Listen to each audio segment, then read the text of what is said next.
Go straight to a different topic. Yeah, no, psychedelics are, it's difficult to come up with a concise definition. I would say that psychedelics are perception disorienting drugs that that open you up to a range of inner and outer experiences.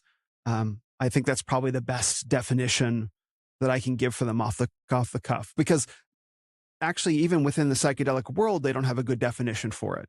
Yeah. But I can say what psychedelics do. They're consciousness opening chemicals. That's probably a good way of putting it. Yeah. So we've got the different, cults, or I guess, religions of Mormonism, Hinduism, etc. Where would psychedelics tie into this? They generally don't. Psychedelics are more part of the New Age religion, okay. Which is quote unquote spiritual but not religious. That's where psychedelics more come in. I don't know of any religion, any explicit religious tradition that condones or encourages the use of psychedelics. That doesn't mean there isn't one. There might be, but I can see a point in time in the future where if higher truth isn't revealed, I've got a bunch of Bibles right here. In Christianity, God's truth is revealed in His Word. This is where it is. You have natural law, but that's a secondary kind of thing. And Christian nationalism bros most affected. So you have God's word revealed here. There's nothing hidden. It's all there in the book. Just pick up the book and you can see what you need to know. Yeah. When you get into the realm of psychedelics and other religions, you have a secret knowledge that can only be attained by a priest class. And so some religions probably say, like, well, Buddhism, for example, Buddhism, you can get the truth of reality revealed to you through meditation.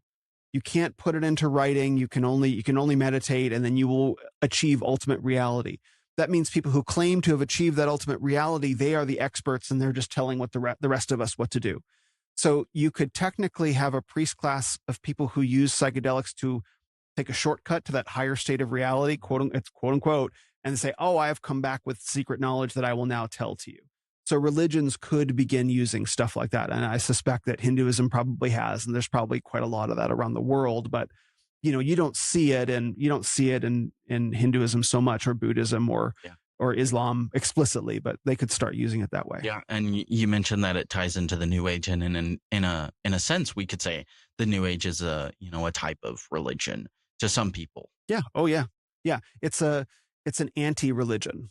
Like it from within the New Age world, they say, I'm spiritual, but I'm not religious, with the meaning of religion being some explicitly prescribed sets of beliefs and behaviors that are fixed, right? So like, I'm a member of this religion, pick it, Islam, Judaism, Christianity, whatever. There's a specific set of things that you have to believe and a specific set of things that you have to do. And that's what it means to be religious, is to do this shared set of things. Everyone in the religion does more or less a shared set of things. The New Age throws all that out and refuses to be bound by any one religion's set of rules and practices. It has its own set of rules and practices, but it pretends that it doesn't. Mm-hmm. And so it's an anti-religion. It doesn't conceive of itself like a religion, but really it is. And in 2023, the start of 2023, I did a online seminar called Exiting the New Age, where I took apart the New Age religion. So I need to do more with that content, actually.